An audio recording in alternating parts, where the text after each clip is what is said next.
Evangelho de João, capítulo 13, diz assim: antes da festa da Páscoa, sabendo Jesus que era chegada a sua hora de passar deste mundo para o Pai, tendo amado os seus que estavam no mundo, amou-os até o fim. Durante a ceia, tendo já o diabo posto no coração de Judas Iscariote. Perdão, estou longe da Bíblia, me perdi. Filho de Simão, que traísse Jesus, versículo 3. Sabendo este que o Pai tinha confiado tudo às suas mãos, e que ele tinha vindo de Deus e voltava para Deus, levantou-se da ceia, tirou a vestimenta de cima, e pegando uma toalha, cingiu-se com ela. Em seguida, Jesus pôs água numa bacia e começou a lavar os pés dos discípulos e a enxugá-los com a toalha com que estava cingido. Quando se aproximou de Simão Pedro, ele lhe perguntou: vai lavar os meus pés, Senhor? Jesus respondeu: o que eu faço você não compreende agora, mas vai entender depois. Então Pedro disse: o Senhor nunca lavará os meus pés. Ao que Jesus respondeu: se eu não lavar, você não terá parte comigo.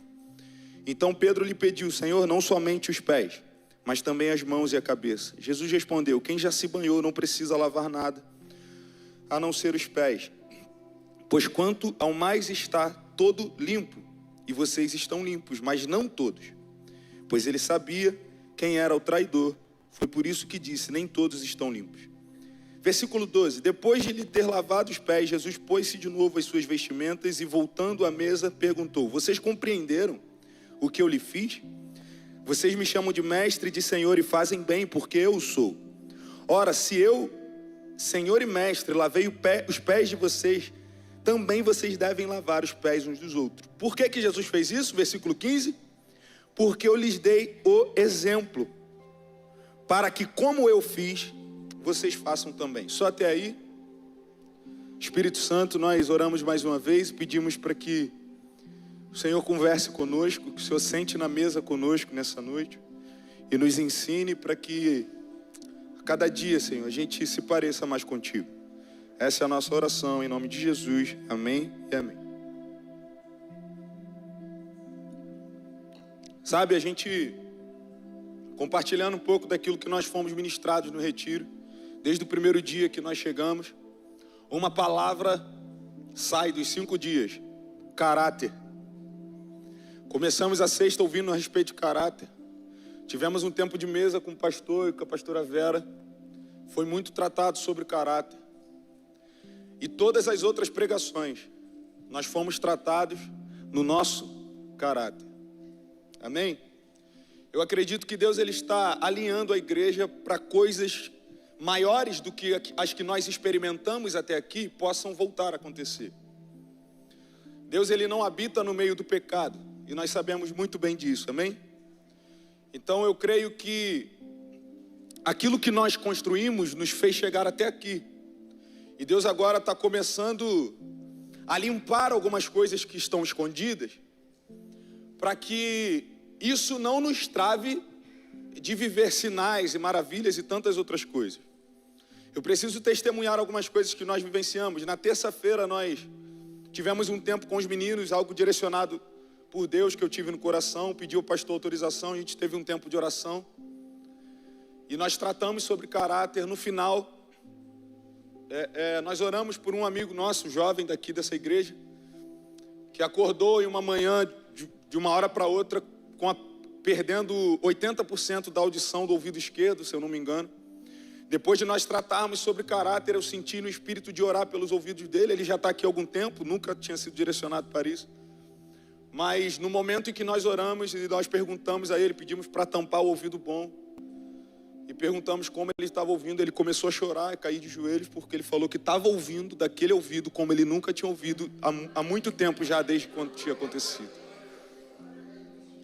E eu até brinquei com alguns amigos que eu estava tão acostumado a orar por enfermos e não ver acontecer na hora, que eu fiquei assim: caramba, Deus, nunca tinha chegado nessa parte. Mas eu creio que foi só um apontamento, sabe? É Deus nos mostrando: Lucas, eu vou começar a limpar algumas coisas que precisam ser limpas, para que outras coisas comecem a acontecer assim, e não vai ser nada impressionante. Porque a nossa reação dentro da sala foi essa: gritaria, Caramba, o ouvido do cara abriu na nossa frente ali na hora, instantaneamente. Mas eu creio que isso vai ser natural para a gente. Vai ser só uma forma de nós testemunharmos ao incrédulo de que Jesus está vivo. Vai ser só uma ferramenta para nós salvarmos pessoas, amém? Eu acredito muito em um tempo, vou dar um exemplo aqui, um Clama Parque Fluminense, aquela passeata que a gente faz, lá do Vona até a Praça do Galo, meu irmão. A gente vai, não sei, passar por alguém que esteja numa cadeira de roda e vai levantar, a gente vai vir, sabe, não vai ser mais só o folhetinho, não vai ser só o Jesus te ama, vai ser o levanta e anda em nome de Jesus, seja curado em nome de Jesus. Eu acredito muito nesse tempo, mas eu também sei que existem coisas que nós precisamos deixar para trás, para que a presença de Deus flua no nosso meio de forma mais natural e de forma mais intensa, amém? E sabe uma coisa que Deus me ensinou nesses últimos tempos, é que é na mesa que nós somos curados. Sabe, mesa fala de descanso. Existe uma pesquisa aí que as lojas de móveis, elas tiveram um aumento muito grande na compra de mesas de escritório. Em compensação, uma queda imensa na compra das mesas de jantar. Mesas aonde as famílias sentam. As pessoas estão comprando mais mesas de trabalho do que mesa para ter tempo de mesa em casa e em família. E eu preciso que a gente olhe para as escrituras, dando a importância para esse utensílio que é tão básico. Deixa eu fazer uma pergunta aqui, eu queria que você levantasse a mão. Quem tem uma mesa em casa? Amém? Pode abaixar a sua mão, levante mais uma vez. Agora, quem usa frequentemente, ou quem usa a mesa todos os dias, levante as suas mãos. Pelo menos uns 40% a menos dos que têm uma mesa em casa. Então, eu preciso que a gente hoje olhe para as escrituras e volte a dar importância a um utensílio que parece ser tão básico, mas que carrega um significado e uma importância muito poderosa nas escrituras, amém? Em Gênesis, no capítulo 43, se eu não me engano, posso estar enganado, eu tinha anotado meus esboços no celular, o celular descarregou, então não façam isso, mas eu vou tentar me guiar aqui. Em Gênesis capítulo 43, é uma das primeiras menções de mesa. E é quando José recebe seus irmãos no Egito. Ele fala que uma mesa está preparada, os seus irmãos sentam, e quando eles sentam na mesa, Gênesis capítulo 43, posso estar enganado, os irmãos de José estão sentados, eles estão olhando um para o outro de forma perplexa, assustados com tudo que eles estavam vivendo. O início da história de Jó fala sobre banquetes. Banquete na Bíblia, você pode ter certeza que tem uma coisa, uma mesa. O banquete era preparado em cima da mesa. O início da história de Jó fala de ciclos de banquetes que ele fazia com seus filhos. A família comia, se alimentava, sentava à mesa, cada vez na casa de um filho. No fim do ciclo, Jó oferecia um sacrifício ao Senhor pela sua família. Mas a mesa estava lá. Sabe o que a mesa faz e o que ela nos traz aqui na Bíblia? A mesa, ela reúne a família. Amém? A mesa, ela é um utensílio que está no centro e ela faz com que as pessoas sentem juntas em volta.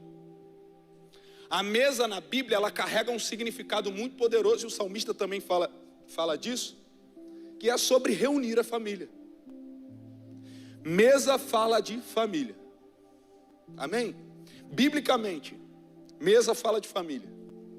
A mesa sempre estava posta para que a família sentasse juntas e a família tivesse esse tempo de qualidade juntos. A mesa tem algo muito interessante, cara, que é nos fazer sentar em volta dela. Eu quero supor que exista aqui uma mesa, e eu vou falar um pouco mais sobre isso daqui a pouco, mas eu quero supor que exista uma mesa entre o púlpito, a igreja e eu aqui. Daqui aonde eu estou, eu consigo ter uma visão limitada do púlpito, que é essa parte da frente dele, ali eu estou vendo 2 parafusos, mas eu não consigo ver o que está do outro lado, amém? Mas quem consegue ver isso? A igreja, amém? O que eu estou contemplando sentado na mesa é só essa frente aqui, mas o que você está contemplando é a parte de trás que eu não vi. A mesa me possibilita se eu tenho 50% de revelação, porque eu estou sentado na mesa com vocês, eu posso ter os outros 50%. Daqui eu não consigo ver do outro lado, mas você consegue ver e compartilhar comigo. E o que você não vê daqui, eu vejo e compartilho com você. Essa é a importância da mesa. Compartilhar. E eu me pergunto o quanto você tem sentado na mesa, com os seus filhos, com a sua família, o quanto a mesa tem sido um utensílio bastante utilizado na sua casa. Mesa é lugar de reunir família. Mesa é lugar de cura. Mesa é lugar de exposição, como nós vamos ver daqui a pouquinho. Amém? Nós olhamos uma outra realidade de mesa que está lá em Êxodo, que quando Deus ele chama Moisés para construir um tabernáculo, e qual era a intenção de Deus em construir um tabernáculo? Para que Deus pudesse habitar. Ele prepara lugares específicos e utensílios específicos. Antes do Santíssimo Lugar, que era o lugar onde a glória de Deus descia e enchia, existia um lugar chamado Santo Lugar, que o sacerdote, quando entrava nele, do lado direito, o que tinha lá? Uma mesa. Uma mesa, e Deus dava tanto valor para ela que ela deveria ser construída com madeira de acácia e ser toda folheada a ouro. Em cima dessa mesa Deus deu uma ordem: Moisés, e sobre ela você vai colocar 12 pães, que significam as 12 tribos. E os pães têm um nome que Deus deu: Pão da Presença. Então, sobre a mesa do tabernáculo, antes de alcançar o Santíssimo Lugar, a mesa que representa a família estava lá, e também em cima dela estava o pão, que representava a presença de Deus, o pão da presença. Todas as vezes que você ouvir sobre mesa, a mesa carrega duas coisas muito poderosas: família e presença. Repita comigo: família e presença. Presença de Deus e família. Mesa, presença de Deus e família. Será que é por isso que quando Deus se torna carne, Ele foi encontrado muito mais dentro de casas, nas mesas, do que nas sinagogas? Você já parou para pensar que nos 4 evangelhos, Jesus estava mais dentro de uma casa, reclinado em uma mesa, do que pregando dentro das sinagogas? Jesus estava gastando mais tempo na mesa com as pessoas, na mesa com os seus discípulos, do que movimentando o ministério, vamos botar assim, o ministério da época, que era os escribas, os fariseus, os sacerdotes. Porque Jesus carregava, ele era o Deus Emanuel, o Deus conosco. E mesa revela a presença, amém? Em vários momentos dos evangelhos nós vemos Jesus assentado à mesa, e na mesa acontecem sempre coisas incríveis, cara. E a gente pode, antes de entrar no texto, recordar aqui de pelo menos 2 episódios de Jesus na mesa. Vamos lá. A mesa que Jesus está, acho que Evangelho de Marcos, capítulo 13 ou 14, se eu não me engano. Jesus está na casa de um homem chamado Simão, conhecido como leproso. E ele está reclinado na mesa, e é esse momento em que chega uma mulher chamada Maria e derrama um perfume sobre o corpo de Jesus, que escandaliza todo mundo que está em volta, porque o perfume custava 300 denários. Sabe o que são 300 denários? É o equivalente a 1 ano de um salário de um judeu. E sabe o que é mais incrível nessa história aqui? Logo depois que Marcos narra o momento em que Maria quebra o perfume sobre Jesus, ele fala sobre os 300 denários, né? O povo fala, isso custa 300 denários, seria melhor se tivesse vendido e dividido aos pobres. Logo depois ele fala de Judas, que Judas se retirou dali e foi encontrar os sacerdotes para vender Jesus, e a gente sabe que foi por 30 moedas. Uma mulher acabou de derramar 10 vezes mais o valor de que Judas estava entregando Jesus. Uma coisa após a outra.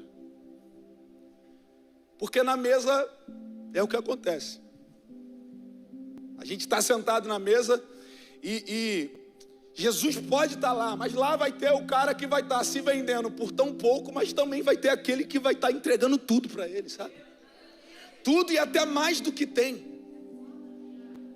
30 moedas era um salário mínimo para nós, equivalente a 1.200 e pouco, aí, quase um salário mínimo, não sei. 300 denários são 10 vezes mais, é um salário de um ano. Você tem ideia do que é isso? Mas na mesa acontece esse tipo de coisa. Na mesa também acontece a marcante história de Marta e Maria. Quem lembra? Maria está lá aos pés de Jesus na mesa com ele. E Marta está lá atribulada, preparando as coisas, fazendo uma broa, fazendo um café, tentando agradar Jesus. De repente ela está tão incomodada que ela chega para Jesus e fala: Jesus, não é possível que você não se incomoda do fato de eu estar aqui trabalhando sozinha e ela aí, ó, nos teus pés. Como assim, Jesus? Jesus fala para ela: Marta, Marta, você se preocupa com tantas coisas. Maria escolheu a melhor parte e isso ninguém pode tirar dela. Isso ninguém pode tirar dela. Sabe o que Jesus está dizendo? Maria escolheu a mesa. Marta está preocupada com o serviço, ó. Não, eu preciso fazer, eu preciso servir, enquanto tem gente desfrutando da presença na mesa. O que Jesus está dizendo é que família e presença, quando nós cultivamos, ninguém pode nos tirar. Quando cultivado da maneira certa, a família e presença de Deus, ninguém pode tirar de você. O que Marta não entendeu é que um dia ela ia se tornar mais velha, o vigor físico que ela tinha, ela não vai ter mais, e o seu ato de servir já não seria mais o mesmo. Mas o que Maria está cultivando, ninguém, podia vir a idade, podia vir a morte física, podia vir qualquer coisa, ninguém poderia tirar o que Maria estava cultivando na mesa com Jesus. Marta não tinha entendido, coitada. E para quem, vamos lá, é porque eu acho que nem todo mundo deve saber, mas quem reconhece a sua linguagem de amor como ato de serviço? Alguém reconhece? O ato de serviço, né? Geralmente são as mães, né? Geralmente são as... Qual é a forma que as mães se sentem amadas? Quando o filho chega lá, tem uma louça na pia, meu irmão, o cara vai lá, lavou a loucinha, a mãe vai se sentir mais amada do que se ele chegasse, abraçasse e falasse: mãe, eu te amo. Né? Então é porque a linguagem de amor, geralmente das nossas mães, de alguns pais também, é o ato de serviço. E eu sei o quanto deve ser difícil, né? Você que gosta de estar ali, ó, trabalhando o tempo todo. Você que gosta de estar ali servindo de alguma forma. Mas deixa eu dizer uma coisa, o serviço também não tem o poder de transformar a sua vida. O serviço também não tem o poder de construir algo em você que vai ser eterno. Então a mesa também é um lugar de descanso. Curiosamente, você sabia que a mesa dos tempos de Jesus, elas não tinham cadeiras, as pessoas ficavam deitadas sobre ela. Então, de repente, eu estou aqui falando com pessoas que estão tão na correria há tanto tempo, que não conseguem mais desfrutar da família e da presença de Deus, porque estão preocupados com tantas coisas. E hoje o Senhor está te chamando: calma, minha filha, calma, meu filho. Senta na mesa, vamos desfrutar da presença. Vamos desfrutar da família. Amém? Sabe, eu fico muito tocado com a carta de João para a igreja de Éfeso em Apocalipse, cara. Que Jesus começa rasgando elogios para a igreja de Éfeso. Olha, eu conheço o teu trabalho. Sei o quanto vocês são perseverantes. Conheço o teu trabalho e o teu labor. Só que eu tenho contra vocês que vocês perderam o primeiro amor. Labor, que Jesus diz para a igreja de Éfeso, fala sobre um cansaço que não é saudável. Me fugiu a palavra agora. Aquele cansaço, sabe, que não é um cansaço de, trabalhei e fiquei cansado. Não, mas é aquele cansaço que te adoece. Então eu paro para pensar que a igreja de Éfeso, naquela ocasião, não era uma igreja que tinha parado ou diminuído a produtividade de serviço. Jesus acabou de falar para elas: conheço o teu trabalho, o teu labor, tua perseverança. Então era uma igreja que o evangelismo estava bombando, os ministérios estavam funcionando a todo vapor, o pessoal do voluntariado estava lá, recepção, todo mundo agitado. Só que existia uma coisa que Jesus tinha contra eles: vocês perderam o primeiro amor. Sabe o que isso quer dizer? Que a intensidade do nosso serviço não diz nada a respeito do quanto nós amamos a Deus. Não diz nada a respeito se eu estou na presença dele ou não. E é só na presença dele que a gente é capaz de discernir o que eu tenho que fazer, a hora que eu tenho que fazer e como eu tenho que fazer. O que nos falta muitas vezes é isso. O lugar que Marta deveria estar era diante dos pés do Senhor, e era só isso. Só que ela está tão preocupada com tantas coisas. Tem uma passagem de Moisés que mexe muito comigo também, que é em que em um primeiro momento Deus dá uma ordem para Moisés que ele deve ferir a rocha para poder dar água ao povo. Ele fere a rocha, sai água e ele dá água ao povo. Em um segundo momento a ordem do Senhor é: Moisés, fale a rocha. Moisés vai lá e fere a rocha de novo. E sabe qual é o pior? Pergunta qual? Sai água. A ordem de Deus era fala e não fere. Ele fere e sai água. Ele está desobedecendo ao Senhor e está dando resultado. Ele está em desobediência, só que está dando resultado, está funcionando. E talvez hoje você esteja numa corrida desesperado, tentando servir aqui, servir ali. Às vezes na sua vida em casa, e você não tem mais tempo para a família, não tem mais tempo para descansar, não tem mais tempo para desfrutar da presença de Deus. E está achando que está tudo bem porque está dando certo, Lucas. O resultado não define obediência. Resultado não define amor ao Senhor, não define se você está ouvindo o que Deus quer ou não. Sabe o que isso resultou? Moisés ficou fora da terra prometida, só porque Deus mandou falar e ele feriu. Era só falar, era simples. Amém? Mas eu quero já caminhar para o final. Tinha mais algumas coisas, mas sei que você está com calor aí. Queria entrar no texto com você. Põe aí, amigão, para mim, por gentileza. João 13, que a gente leu no início. Só duas coisas que eu quero pontuar.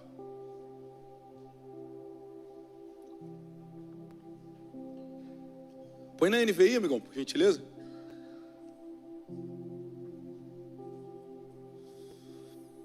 Pula para o versículo 4. Então aqui é mais uma ocasião em que Jesus está sentado à mesa, amém?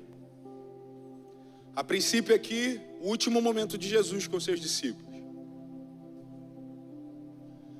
E ele, percebendo que o cenário já estava sendo montado para que ele fosse entregue na mão dos seus inimigos, ele se levanta da mesa, tira sua capa, diga comigo, tira sua capa, e coloca uma toalha em volta da cintura. O que Jesus vai fazer aqui vai escandalizar todo mundo que está ali presente. Mas aonde eles estão? Na mesa.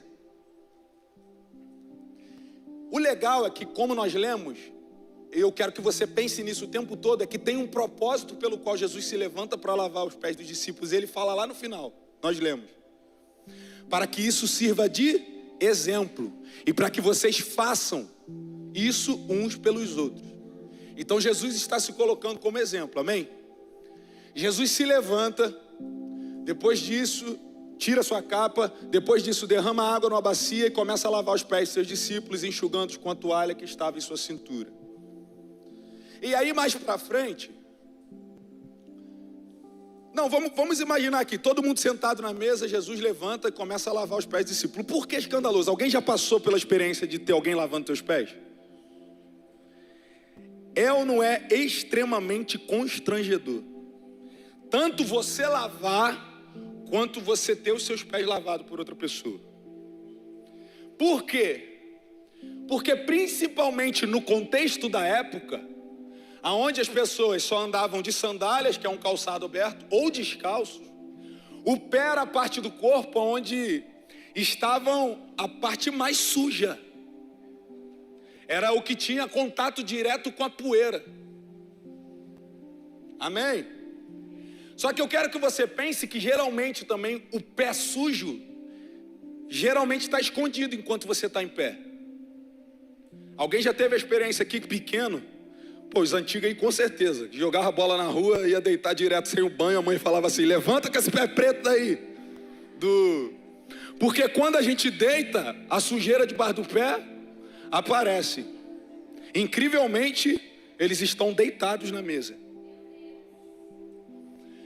Então, Jesus começa a tocar na parte mais suja do corpo dos discípulos.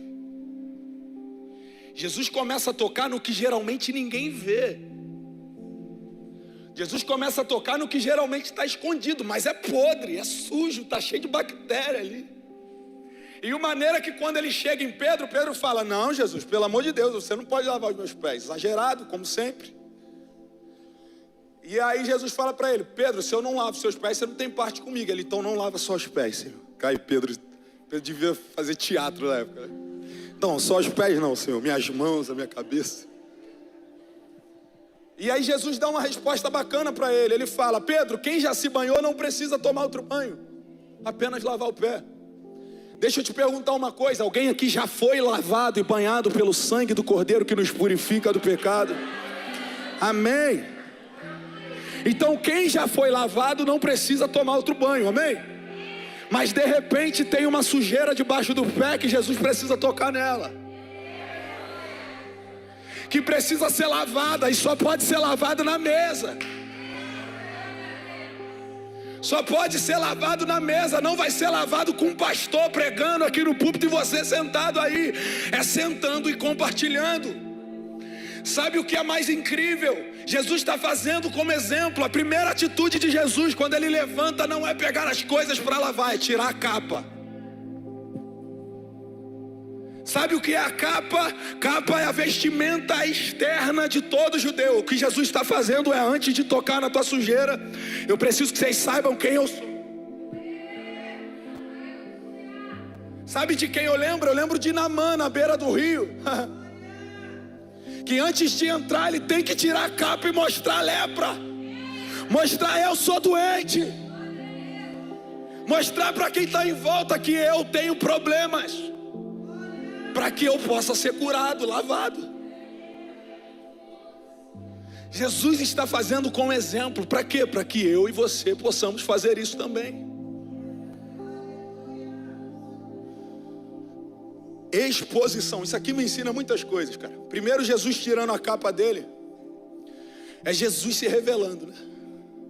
É Jesus mostrando do jeito que ele é. E na mesa é um lugar de revelação. Não tem jeito. Vocês lembram dos discípulos no caminho de Emaús? O caminho todo não reconhecem Jesus. Quando que eles reconhecem? Quando estão sentados na mesa, Jesus parte o pão, os olhos deles se abriram. Deixa eu falar para você, pai e mãe. Você quer revelar Deus para os seus filhos? Você vai ser muito mais efetivo sentando na mesa do que esperando pelas tias do NV Kids. Os seus filhos vão ter uma revelação tão mais poderosa e efetiva de quem Deus é, quando vocês sentarem na mesa com eles para revelar quem Deus é. Porque a mesa é o lugar onde Jesus se mostra do jeito que ele é.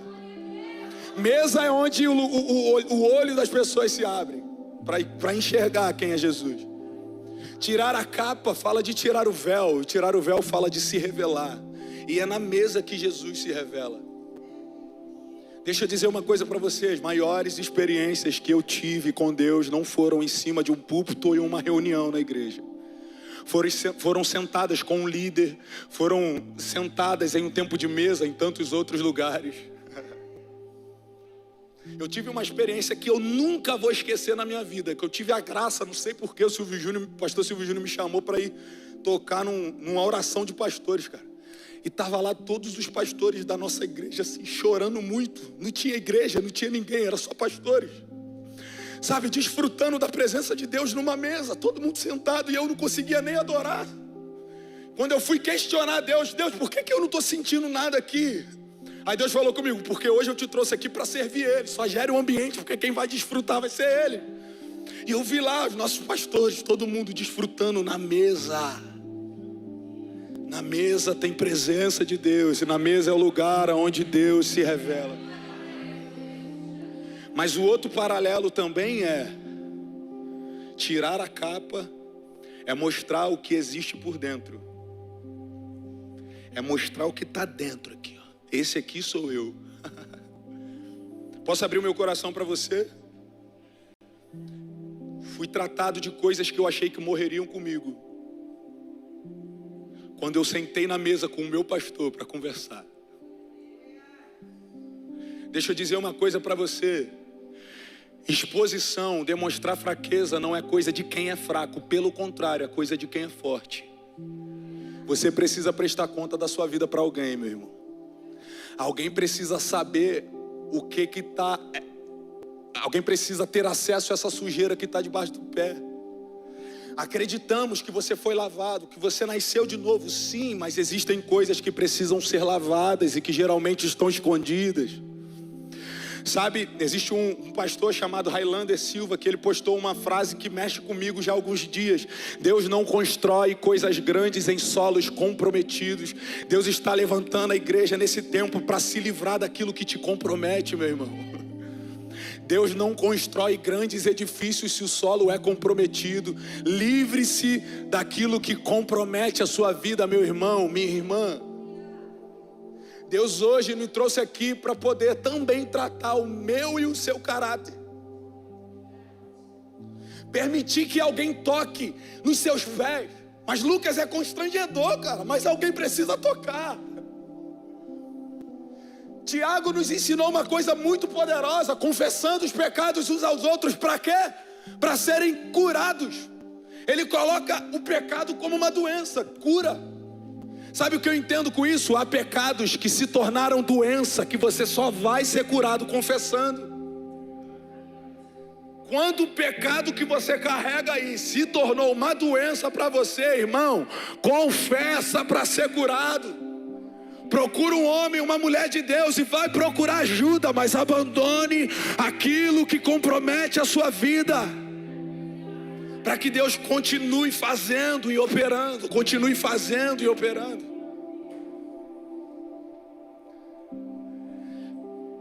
Ei, eu vim dizer para você nessa noite que alguém precisa tocar nos seus pés, tocar nesse lugar aí que é muito sujo, que ninguém sabe, que ninguém sabe, que se você não contar, ninguém nunca vai saber. Mas está lá segurando a tua família de viver um tempo poderoso em Deus.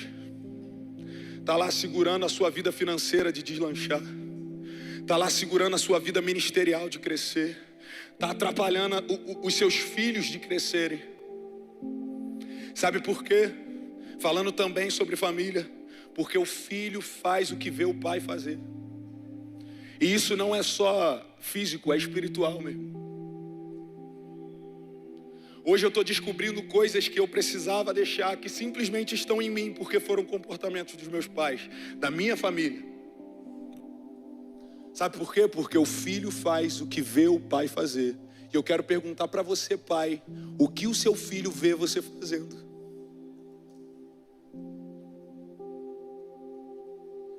O que você faz escondido? Se pergunte hoje se você faria na frente dos seus filhos. Tudo que se faz escondido, cara, se faz escondido é porque existe um problema. E eu sinceramente, eu falo abrindo meu coração, não gosto de trazer palavras assim, mas foi o que o Espírito tratou no meu coração. Foi o que nós fomos tratados nesse retiro.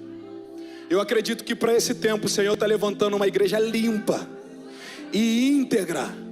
Uma igreja de caráter. Uma igreja que não tem do que se envergonhar. Uma igreja que não tem o que possa comprometê-la. Mas antes é preciso que eu e você tenha disposição para tirar a capa.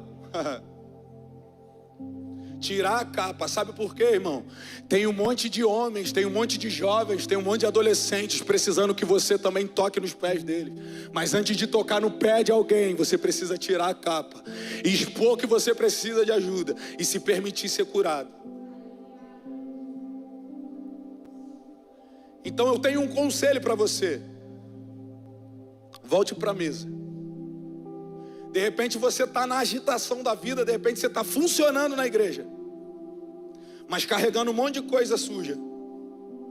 Para um pouco e volta para a mesa. Para um pouco e volta para a mesa. Para um pouco e volta para a mesa. Não é o que você faz que diz quem você é. É quem você é que habilita a você a fazer algo. Nós não podemos colocar os carros na frente do boi. O primeiro chamamento de Jesus não foi o ide e pregar e o ide e fazer alguma coisa. Foi primeiro, vinde a mim.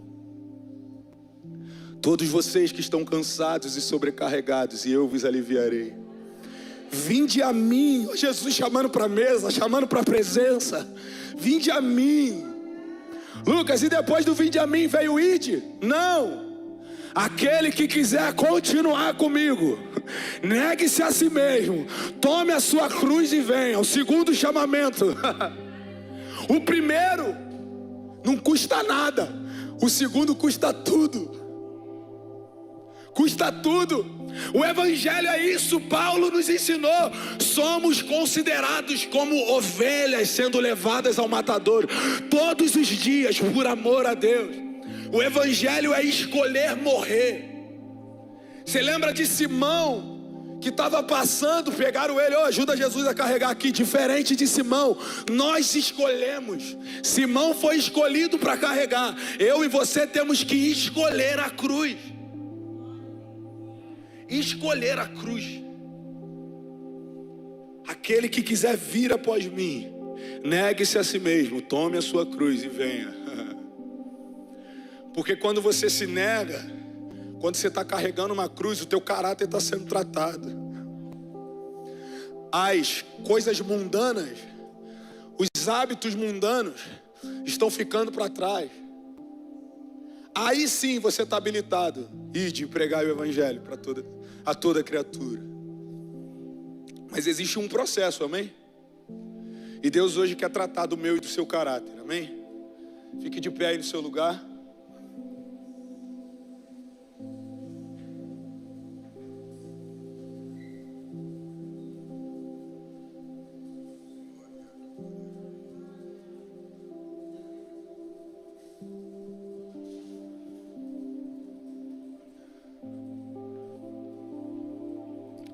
Sabe, nós não vou chamar ninguém à frente, a gente só vai orar.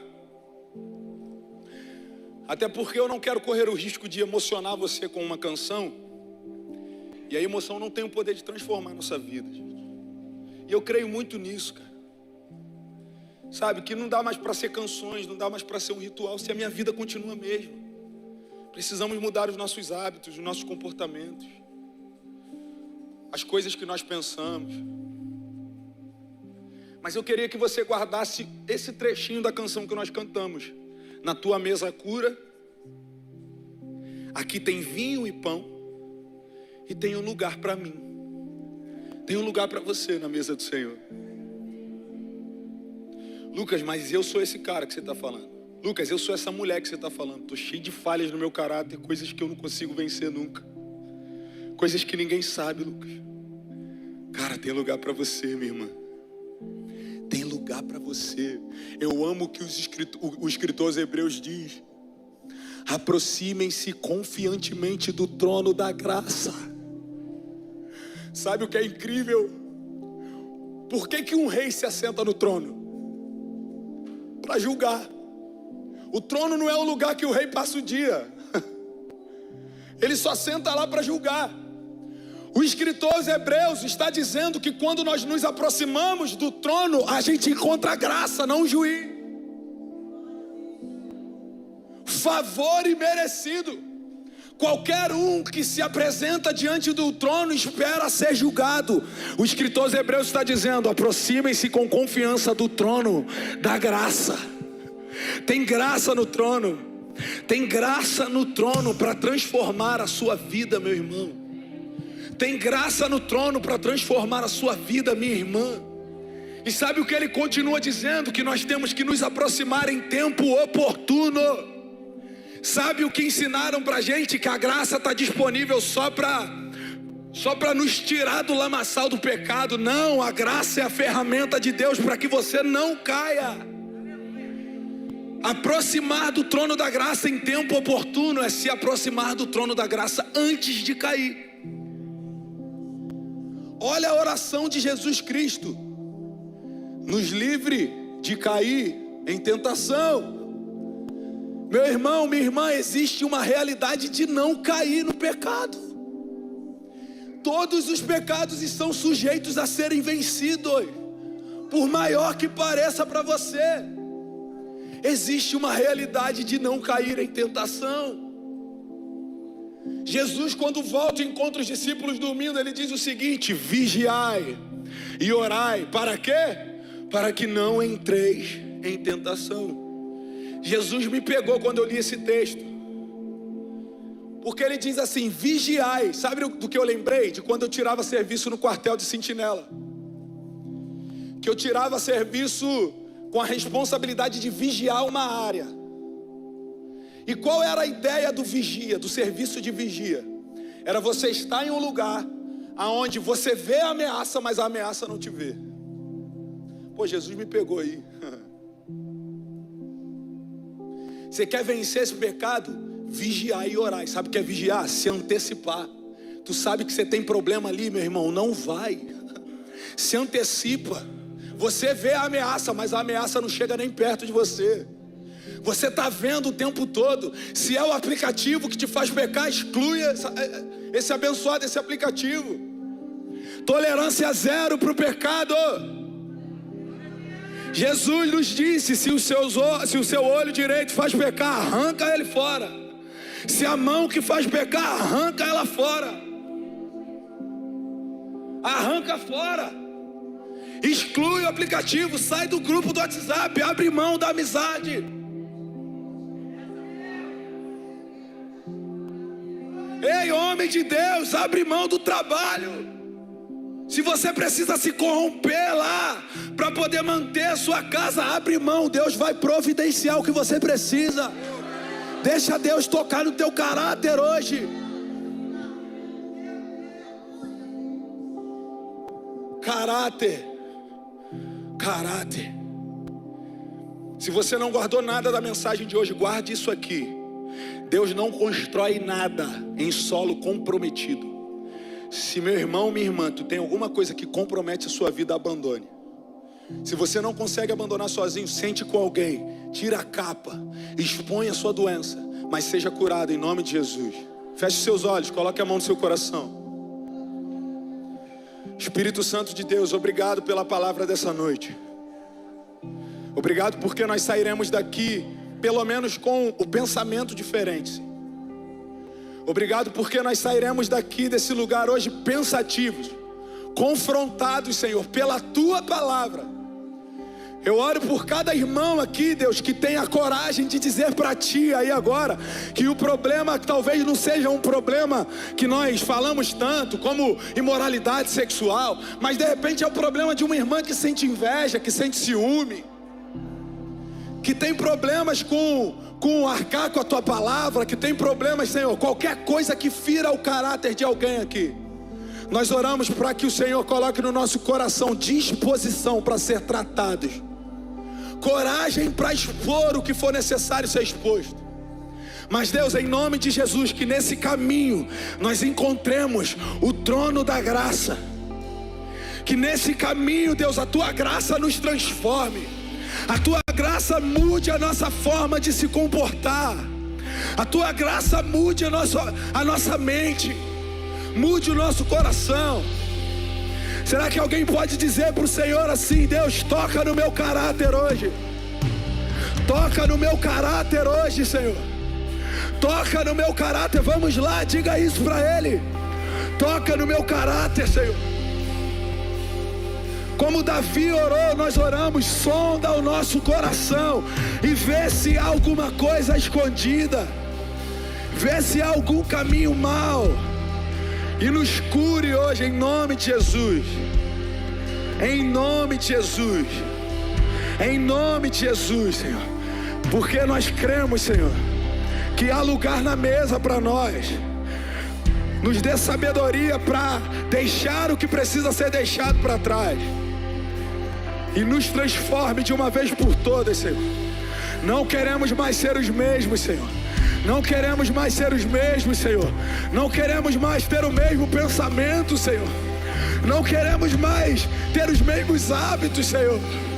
Ah, Espírito Santo, vem, Deus, com o sopro, Senhor, sobre nós de arrependimento nessa noite.